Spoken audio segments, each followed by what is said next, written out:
Bonsoir, bienvenue dans Vévo. Le cancer colorectal est devenu l'un des plus importants ici en Polynésie. C'est une maladie qui évolue souvent en silence et dont le dépistage reste encore trop tardif. Dans ce magazine, nous allons comprendre comment ce cancer se développe, pourquoi le dépistage est essentiel et surtout comment chacun peut agir pour réduire les risques avec pour enjeu majeur l'alimentation dans un contexte local où bien manger est un défi. Cancer colorectal, comprendre pour mieux prévenir, c'est le thème de notre magazine, image signée Patrick Tinsing. Nous sommes au centre hospitalier du Taoné, au service oncologie. Ce visage est celui de Sylvain, 64 ans. Son histoire reprend là où elle s'était arrêtée il y a 2 ans, lorsqu'un cancer du côlon lui est diagnostiqué. Oui, lorsqu'on l'a découvert, c'était pratiquement trop tard. Je venais de savoir que j'avais un cancer. Et là, je me suis dit, aïe, aïe, aïe. En fait, je devais déjà l'avoir en moi, sans même le savoir. Sylvain, c'est à nous. On y va. Comment vas-tu aujourd'hui? Ça va? Le cancer du côlon est une maladie silencieuse qui peut mettre 10 à 15 ans à se développer, souvent sans aucun symptôme. Lorsque ça a commencé, mon pied avait soudainement gonflé. J'étais dans la piscine à ce moment-là et je suis sorti. Mon pied a continué à enfler et il était tout rouge. Et à partir de là, on m'a tout de suite emmené ici. Il m'annonce 1 semaine après seulement ce que j'avais. Un cancer du côlon et du rectum. Je leur ai dit, mais hey, c'est quoi ça? Alors ils m'ont répondu que c'est l'anus. Aïe, aïe, aïe, aïe. J'ai alors compris pourquoi j'avais mal lorsque j'allais aux toilettes. J'étais constipé. Les traitements s'enchaînent, chimiothérapie, radiothérapie, la maladie recule, mais il refuse l'opération. Aujourd'hui, Sylvain revient, son cancer a progressé, des cellules cancéreuses ont migré vers le foie où une nouvelle lésion s'est formée. Et le foie, c'est la partie qui est grise ici. Et en fait, la métastase, c'est la tache qui est ici. Donc, elle existe toujours avec la chimiothérapie, mais elle est unique, il n'y en a pas ailleurs. Donc, on va pouvoir envisager d'opérer. Dans un deuxième temps, on opérera, il faudra qu'on discute quand même d'opérer le côlon. Parce que ton côlon est toujours malade puisqu'on ne l'a pas opéré. Et si on n'y touche pas, le risque, c'est que dans quelques mois, dans quelques années, il y ait d'autres cellules cancéreuses du côlon qui repartent et qui redonnent des métastases qu'on veut éviter. Sa situation impose aujourd'hui une prise en charge lourde. Ce n'est plus une, mais 2 interventions qui sont envisagées. À cela s'ajoute la nécessité d'une colostomie, qui consiste à dériver le côlon vers une ouverture sur le ventre permettant d'évacuer les selles dans une poche. Là, il y a un petit carré noir. On le voit un peu mieux ici. Là, tu vois, il y a un petit truc noir ici. C'est du charbon. C'est du charbon qui est censé absorber toutes les odeurs pour qu'il n'y ait aucune odeur de l'extérieur. Et en fait, tu ne le vois pas. Les gens, ils ne le voient pas sous un t-shirt.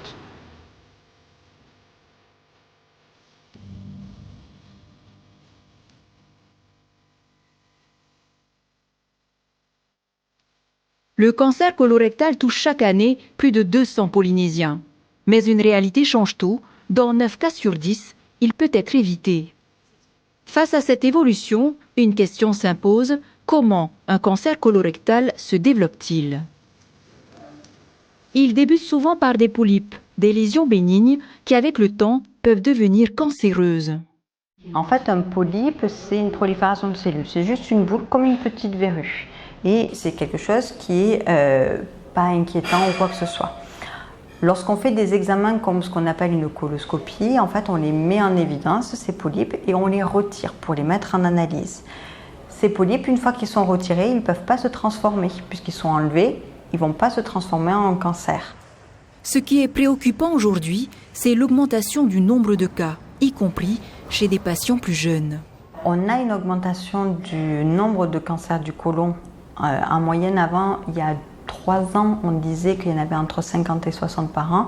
Là, on est plus sur du 70-80 par an, donc il y a une forte augmentation. Classiquement, c'est plutôt après 50-60 ans, mais on se rend compte, là, depuis quelques années, il y a une augmentation et on n'arrive pas à savoir pourquoi, mais il y a une augmentation des gens qui, autour de 30 ans, développent des cancers du côlon. Heureusement, ils ne sont pas nombreux, mais malheureusement, on constate ça et on n'y pense pas suffisamment. À des moments, on n'est pas alerté. On se dit quelqu'un qui a des troubles du transit à 30 ans, on ne s'inquiète pas au départ, alors que ça peut être un cancer. Cette maladie invisible évolue lentement. Pourtant, 5 signes doivent alerter. Du sang dans les selles, même en petite quantité, un changement du transit, diarrhée ou constipation, des douleurs abdominales persistantes, crampes, une fatigue inexpliquée, une perte de poids involontaire. Face à cette maladie discrète mais redoutable, une arme fait toute la différence, le dépistage grâce à la coloscopie. Un examen réalisé à l'hôpital du Taoné et dans les cliniques privées du pays. Mais à la clinique Paufei, la coloscopie est assistée par l'intelligence artificielle. Ici, une patiente de 62 ans, pendant l'exploration du côlon, l'outil analyse les images en temps réel. 1m40.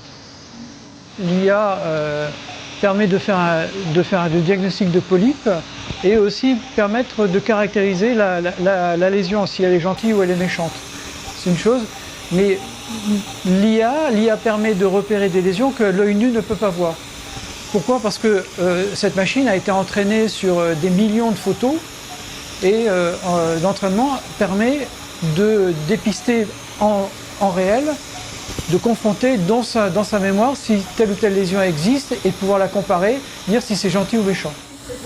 Avec 70 patients par semaine, cette innovation a permis d'améliorer de 25% le dépistage de polypes et de maladies. Là, regardez, vous avez vu ? Là, regardez, là il y a un polype et hop, il l'a repéré. Là, vous voyez, là il l'a repéré. Et on va aller le chercher, on va aller l'enlever là maintenant. Donc ça passe par le canal opérateur. Et on va aller le chercher en bas et on va l'enlever. Le gastro-entérologue dispose de plusieurs instruments pour extraire un polype. Pour cette lésion de très petite taille, une pince à biopsie suffit en pinçant directement le tissu. Ferme. Ok, on l'a eu. Donc on l'a récupéré. Ensuite, il va être analysé. Et dans une dizaine de jours, on saura exactement ce que c'est. La coloscopie se prépare en amont. Le côlon doit être parfaitement propre, sinon certaines lésions peuvent ne pas être visibles. Alors il y a un petit régime à faire en amont, qui est un régime qui évite en fait tout ce qui est fibres, salade, mais en fait le patient peut tout à fait manger de la viande, des pâtes. La purge, qui est le produit que le patient doit boire, permet de visualiser beaucoup mieux en fait les parois du côlon. Cette fois, une patiente de 42 ans adressée par son médecin depuis Rangiroa est prise en charge. Un examen rare à cet âge, mais nécessaire dans son cas où la suspicion d'un polype à risque, voire cancéreux, ne peut être écartée. C'est typiquement un adénome et dans 15-20 ans, c'est un cancer. D'où la nécessité, dès qu'il y a quelque chose, de faire le dépistage. On sectionne là maintenant. Vas-y, hop, sectionner. Donc à la sortie, quand elle sera réveillée, je vais lui donner le résultat. Je vais lui dire qu'il faudra qu'elle revienne dans 5 ans pour un nouveau contrôle. Et très probablement, on retrouvera des polypes. Elle en a 2, il n'y a pas de raison que dans 5 ans, elle n'en ait pas. Et ainsi de suite. Si elle adhère à un programme régulier de contrôle, cette dame n'aura jamais de cancer du côlon. Pour prévenir ce cancer, 3 profils de population sont concernés par le dépistage. Les patients ayant des signes cliniques, douleurs abdominales, sang dans les selles, les personnes ayant des antécédents familiaux de cancer colorectal ou de polypes, enfin, les personnes sans symptômes. Le dépistage est recommandé dès 50 ans. La coloscopie ne dure que 20 minutes. Après une anesthésie légère, les patients se réveillent et rentre chez elle. J'avais des douleurs au ventre. Normalement, je suis diabétique, donc je prenais un médicament, mais ce qui ne s'adaptait pas du tout à moi. J'avais des nausées, tout ça, des vertiges, et j'avais des douleurs au ventre. Et c'est comme ça qu'on m'a dirigée vers Totte Bronstein pour faire une coloscopie. Et moi, je voulais qu'on regarde s'il y avait des polypes ou autres. S'il y a un cancer ou quoi, on sait pas ce qui se passe dans notre corps. Voilà. J'ai fait une anémie sur tronc-guirois par rapport à ma prise de sang. Donc il s'est révélé que j'étais à 7,8 et la limite c'est 5. Donc j'ai été vaccinée incessamment sous peu, je suis arrivée lundi. Pendant mon examen, il s'est révélé qu'il y a eu 2 polypes qui ont été enlevés de suite. Et donc je dois revoir Totte dans 3 mois. Moi j'ai 42 ans. Donc c'est pas l'âge normalement où il se révèle qu'il faut faire une coloscopie. Moi je l'ai fait parce qu'il faut le faire. Moi je viens des îles, donc c'est plus intelligent de le faire plus tôt. Mais alors, comment la Polynésie en est-elle arrivée là? Selon l'Institut du cancer de Polynésie française, le cancer colorectal est en train de devenir un vrai problème de santé publique, alors que la prévention est presque inexistante. Le cancer colorectal, donc c'est un 3e cancer chez l'homme et le 4e chez la femme. Donc ça reste une problématique qui est importante en Polynésie et qui va le devenir de plus en plus, puisqu'on observe que depuis 2015, les cas de cancer du côlon et du rectum augmentent progressivement jusqu'à atteindre plus 10% par an. Nos derniers chiffres en 2022 montrent qu'il y a eu 70 nouveaux cas en 2022, majoritairement chez des hommes mais aussi chez les femmes. Donc voilà, c'est une problématique sur laquelle on va se pencher sérieusement sur les prochains mois et les prochaines années par rapport à nos projets à l'Institut du cancer. En Polynésie, la pathologie est surtout liée à des facteurs de mode de vie, comme le tabac et l'alcool, qui favorisent la survenue de cancers digestifs, y compris colorectal, le surpoids et la sédentarité. Mais l'alimentation représente un enjeu majeur et le point noir est souvent la consommation de viande rouge et transformée. Selon l'OMS, la viande transformée est classée cancérigène. En consommer 50 grammes par jour augmente le risque de cancer colorectal d'environ 18%. L'impact de la consommation de viande rouge est moins élevé, mais en consommer plus de 500 grammes par semaine reste associé à une augmentation de plus de 15%. Les sodas, riz blanc, les pâtes industrielles et le pain blanc sont pauvres en fibres et souvent index glycémique élevé. Consommés en excès, ils perturbent le transit, favorisent l'inflammation et déséquilibrent le microbiote intestinal. Un terrain propice, à long terme, au développement du cancer colorectal.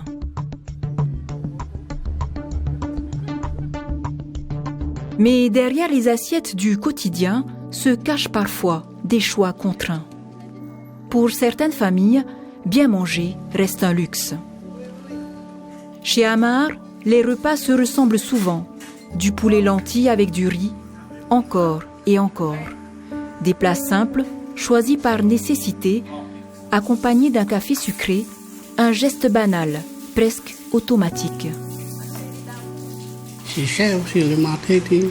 Pour nombreux, il faut gaspiller au moins 20 000 pour marketing. Pour une soirée européenne. Ça. C'est mieux d'acheter les mâts emportés, comme les lentilles, poulet, petits pois. C'est moins cher. Pour faire du mot. Pour les salaires aussi. Opéré du cœur, il voudrait changer ses habitudes. Mais entre les recommandations médicales et la réalité du portefeuille, le fossé est bien réel. Il y en a des moments, on est fou de manger du poulet. Des fois, je demande à mon chéri s'il ne peut pas prendre du chez eux. Comme chipot, viande. C'est rare, on mange ça. La plupart, c'est que le poulet. Sinon, le pois trop potable, pas trop chaud, sinon poulet chaud. On fait attention, c'est pour notre santé déjà. Et de deux, c'est pour être important quoi, tous les jours. Et puis, On fait surtout attention au sel, au gras, au sucre. Mais c'est très rare. Des fois, on se permet, des fois, on mange du café pain beurre. On se fait plaisir comme ça. Une réalité silencieuse partagée par de nombreuses familles. Si le dépistage est essentiel, la prévention passe aussi et surtout par l'assiette. Au fil des années, les habitudes alimentaires des Polynésiens ont profondément changé. Mais en tournant le dos à son alimentation traditionnelle, la Polynésie a-t-elle perdu bien plus que ses habitudes? Le Polynésien, il a perdu ses racines. En fait, il a perdu ses racines parce qu'il a perdu l'essentiel, qui est de cultiver, qui est de prendre le temps de cuisiner. Un produit qui pousse dans la terre, il récupère une densité nutritionnelle, il a une composition qui est beaucoup plus complète, avec des fibres, avec des minéraux, avec des vitamines, des antioxydants, des polyphénols, enfin pour en citer, et en fait qui font partie de ce dont on a besoin pour notre immunité, pour nous protéger, pour nous développer, etc. Et ça, on ne va pas le retrouver dans la nourriture ultra transformée, la nourriture moderne. Et on a perdu ça. Alors, quels aliments privilégier pour protéger le côlon? Il faut des aliments riches en fibres. Donc, le moins transformé possible. Riches en fibres, ça veut dire qu'ils sont naturels. Et c'est ce à privilégier. Donc ça veut dire quoi? Ça veut dire les tubercules qu'on a la chance d'avoir en quantité chez nous, le taro, le manioc, la patate douce. On va avoir également les légumineuses et puis évidemment tout le reste qui contient des fibres. Ça veut dire les fruits, ça veut dire les autres légumes verts, les légumes frais, ça veut dire les graines oléagineuses, ça veut dire les amandes, etc. Enfin tout ce qui est naturel, tout ce qui pousse et qui permet d'avoir des fibres. Dès qu'on est dans l'ultra industriel, c'est fini. De l'ultra transformé, produit industriel, on n'est plus là-dedans. L'aliment est vide, il a été entièrement raffiné, il est vide, on le mange. Comme il n'a pas de substance, on le mange vite, on en mange beaucoup, comme le riz par exemple. Il est digéré très vite parce qu'il n'y a rien dedans, donc on n'a pas une lenteur de digestion pour amener tout ce qu'il faut. Et du coup, et en même temps, le problème, c'est qu'il reste bloqué à la sortie. Parce qu'on n'a pas de fibre qui permet d'améliorer le transit.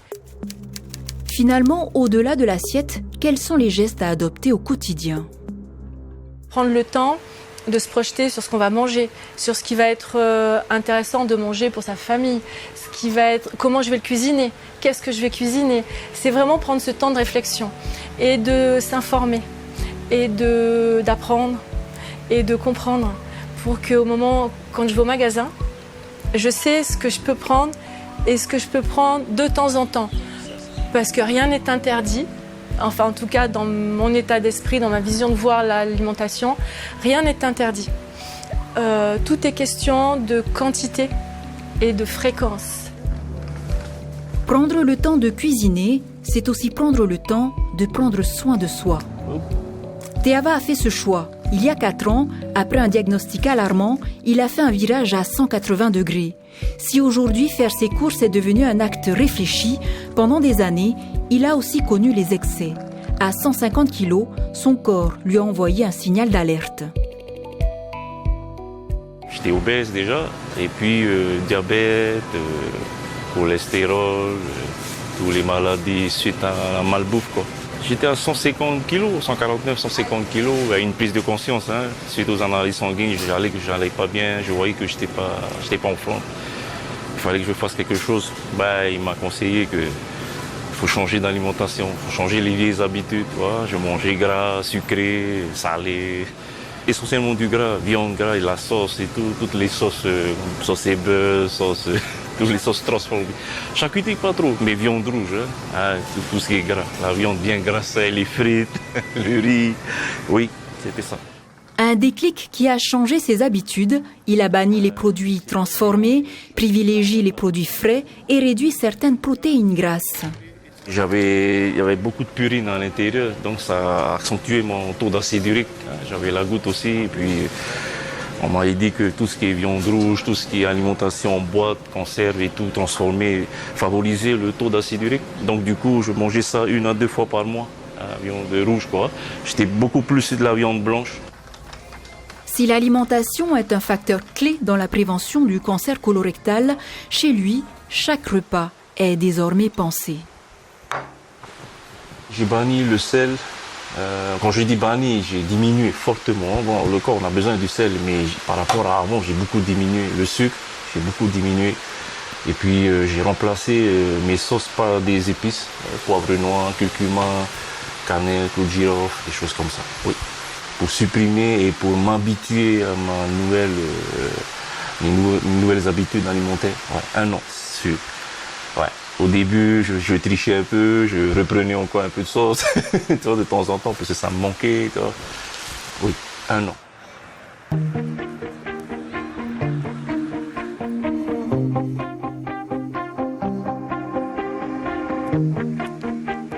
Le parcours de Teava est celui d'un homme qui a décidé de reprendre le contrôle de sa vie. En un peu plus de 2 ans, il est passé de 150 à 88 kilos, et pourtant... Au départ, c'était que du cardio. J'étais trop fort, quoi. Donc je faisais du vélo d'appart, pendant 1 mois, 1 mois et demi. C'est qu'après, j'ai commencé à pousser quelques fentes. Ouais. Comment c'est de reprendre le sport, l'activité physique lorsqu'on est à 150 kilos? Affreux. Affreux, et je souffrais, quoi. Ouais, c'était une souffrance. J'étais plus habitué, comme je bougeais plus et mon corps ne suivait pas. Il fallait le forcer à puiser dans les graisses, à puiser dans le gras, quoi. Ouais, c'était affreux, c'était horrible. Derrière les chiffres, il y a eu un déclic, celui de choisir de vivre autrement. La discipline devient alors son moteur jusqu'à le pousser à monter sur la scène de l'IFBB. D'abord, c'était l'alimentation primordiale. D'abord, l'alimentation, il fallait que je régule d'abord et perdre mes vieilles habitudes. Tout doucement, je suis venu après faire du cardio. Et puis, une fois que le corps s'est habitué un peu à manger propre, commencer à pousser les fentes et faire les deux en même temps. L'alimentation, sport. Mais 80%, c'est l'alimentation. Aujourd'hui, pour Teava, le plus important se joue ailleurs, dans ce corps qu'il apprend à écouter, à protéger. Bilan sanguin 2 fois par an, coloscopie tous les 4 ans. De reprendre confiance en eux, il faut qu'ils se mettent un objectif. Tant qu'il n'y a pas d'objectif, part de gauche à droite. Pour moi, tu n'as pas la santé, aucun projet n'aboutit. Rien. Tu peux entreprendre ce que tu veux si tu n'es pas en bonne santé. C'est pour ça que je dis, je lance un message à mes semblables. Il faut que vous mettez un objectif dans la vie. Et fixer l'objectif et tout faire pour l'atteindre. Magnifique. Oui, décroché. Aujourd'hui, il ne parle plus seulement de transformation physique. Teava parle de santé, de prévention, mais surtout de cette seconde chance que la vie lui a offerte. Le cancer colorectal n'est pas une fatalité. Derrière chaque chiffre, il y a des vies, des familles, des histoires qui peuvent encore s'écrire autrement. Se faire dépister, mieux manger, bouger davantage, des gestes simples, mais essentiels. Parce qu'aujourd'hui, en Polynésie, la prévention est entre nos mains. Et parfois, un simple choix peut tout changer. C'est la fin de cette émission, vous l'avez compris, faites du sport, l'alimentation est primordiale et un simple dépistage peut sauver une vie, la vôtre ou celle d'un proche. Belle nuit sur La Première.